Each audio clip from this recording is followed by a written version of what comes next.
சீரியல்களின் full எபிசோடுகளை Sun டிவியில் ஒளிபரப்பான உடனே எக்ஸ்க்ளூசிவாக சன் நெக்ஸ்டில் மட்டும் ஃப்ரீயா பாருங்கள்.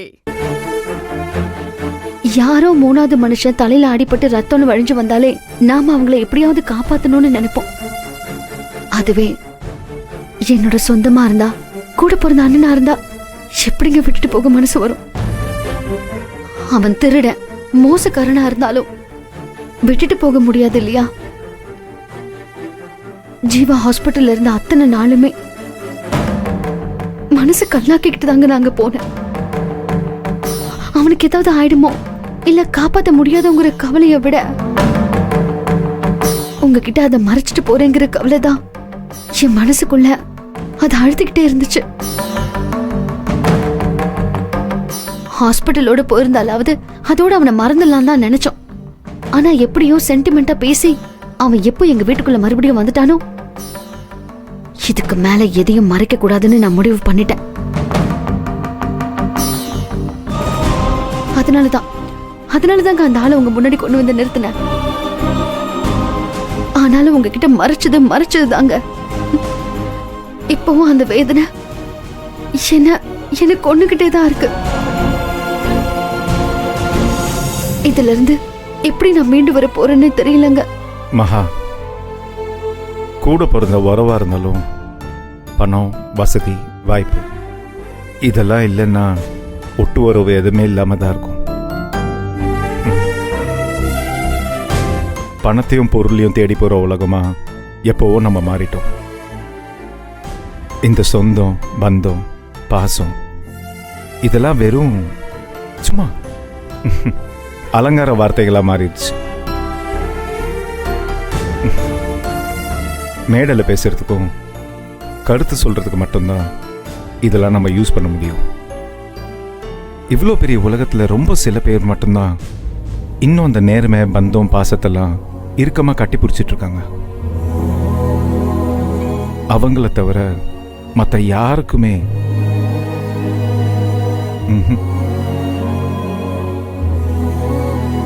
மகா, மனிதாபிமானத்தோட ஒரு விஷயத்தை செஞ்சு ஆமா நான் இதை பண்ணேன் அப்படின்னு தைரியமா சொல்லாம உங்ககிட்ட மறைச்சிட்டேன்னு சொல்லி அந்த குற்ற உணர்ச்சியில என் முன்னாடி வந்து நின்று அழுத பாரு, அதுதான் என்னோட மகா.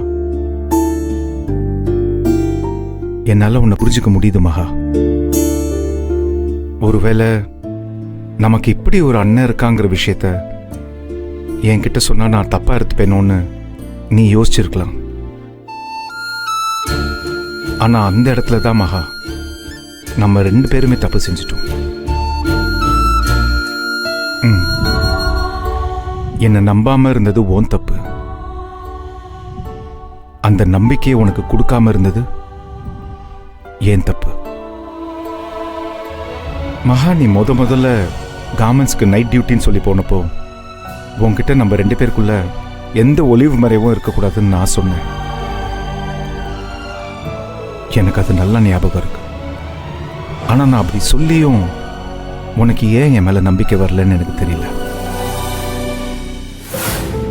பரவாயில்ல மகா, அதுக்கு நானும் பொறுப்பேற்றுக்கிறேன். மகா, எந்த ஒரு விஷயத்துக்கு நாம பொறுப்பேற்றுக்கிறோமோ, எந்த ஒரு தப்பு நடந்தாலும் அதுக்கு நாமளும் பொறுப்புன்னு நம்ம பொறுப்பேற்றுக்கிறோமோ, அப்போ அந்த தப்பை சரி பண்ற பொறுப்பும் நம்ம கிட்ட இருக்குங்கிற உணர்ச்சி நம்மளுக்கு வரும். அந்த உணர்ச்சி வந்துட்டா தப்பு தானாவே சரியாயிடுமா? இல்ல இது எல்லாத்தையும் தாண்டி உனக்கு இப்படி ஒரு அண்ணன் இருக்கான்னு தெரிஞ்சா எங்க அம்மாவும் அக்காவும் என்ன நினைப்பாங்களோன்னு நீ பயந்துருக்கலாம். அதனால கூட சொல்லாம இருந்திருக்கலாம். பரவாயில்ல மகா, விடு. நடந்தது நடந்து போச்சு. இது எல்லாத்தையும் மறந்துருவோம்.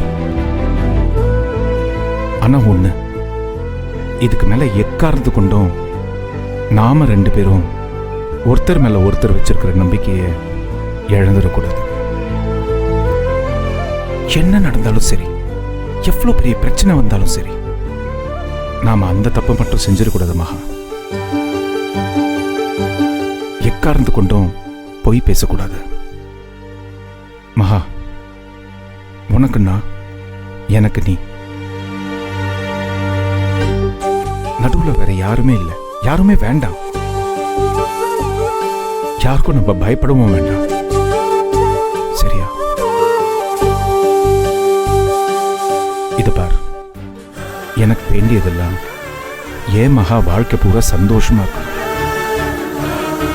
ஏன் மகா என்னால சந்தோஷமா வச்சுக்க முடியும். எனக்கு அந்த நம்பிக்கை இருக்கு.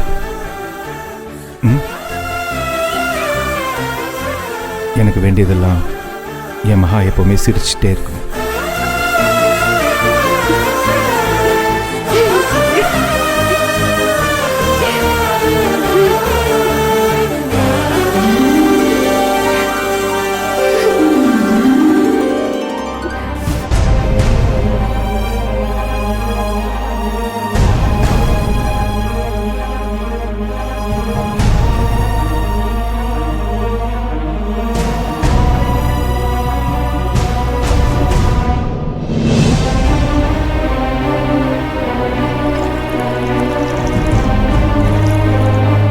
இந்தாம்மா டீ குடி. என்னம்மா டீ கேட்கும் போது நல்லா இருந்த, இப்ப ஏன் டல்லா இருக்க?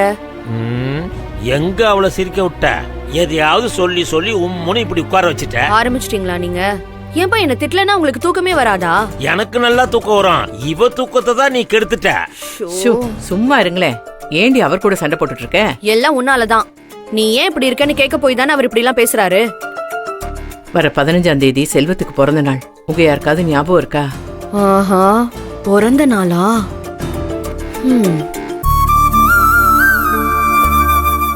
வருஷா வருஷம் செல்வம் பிறந்த நாள்னா தீபாவளி பொங்கல் மாதிரி இந்த வீட்ல எல்லாரும் சந்தோஷமா கொண்டாடுவோம். ஆனா இப்ப அவன் நம்ம கூடவே இல்லை. என்னத்த கொண்டாடுறது? அம்மா முக்கியம் இல்லைன்னு பொண்டாட்டி முந்தானியை பிடிச்சுக்கிட்டு அவன் போயிட்டான். அவங்க சந்தோஷமா தான் இருப்பான். அவனை நினைச்சு நான் தான் இங்க அழுதுட்டு இருக்கணும். எப்படியெல்லாம் அவனை நான் ஓவியமா வளர்த்தேன். எல்லாத்தையும் மறந்துட்டு அவன் பொண்டாட்டி முந்தானியை பிடிச்சிட்டு போயிட்டானே. அவன் எங்க போனா? நீ தான் விரட்டி விட்ட. இப்போ ஒண்ணு இல்ல, அவங்கள கூப்பிட்டா வந்துருவாங்க. அவங்களோட சேர்ந்து உங்களையும் விரட்டி இருக்கணும். அதை செய்யுமா முதல்ல.